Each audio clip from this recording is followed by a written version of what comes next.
Hi friends, இன்றைக்கி சூரிக்கான tiffin box என்னென்னு பார்த்தீங்கன்னா, டிஃபன் என்ன கட்டியிருக்கான்னு பார்த்தீங்கன்னா, இட்லி உப்புமா தான் செஞ்சுருக்கா. பார்த்தீங்கன்னா அதில் வந்து கொஞ்சம் மசாலா தூவி இருக்கிறேன்.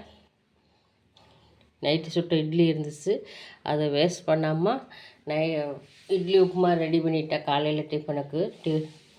பாருங்கள் ஃப்ரெண்ட்ஸ்,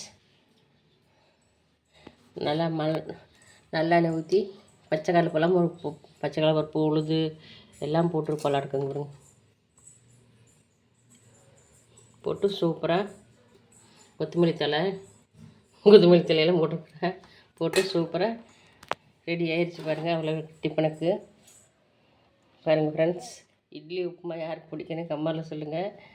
பிடிச்சிருந்தால் லைக் பண்ணுங்கள். ஓகே ஃப்ரெண்ட்ஸ், இங்கே பாருங்கள் டிஃபன் பாக்ஸுக்கு இட்லி உப்புமா ரெடி பண்ணிட்டேன். நான் ரெடி பண்ணல, அவ்வளோ ரெடி பண்ணிட்டேன். யாருக்கு பிடிக்குன்னு கமெண்ட்டில் சொல்லுங்கள். பிடிச்சிருந்தால் லைக் பண்ணுங்கள்.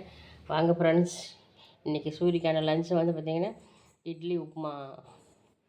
ஓகே ஃப்ரெண்ட்ஸ், பாய். பிடிச்சிருந்தால் லைக் பண்ணுங்கள், சப்போர்ட் பண்ணுங்கள், சப்ஸ்கிரைப் பண்ணுங்கள்.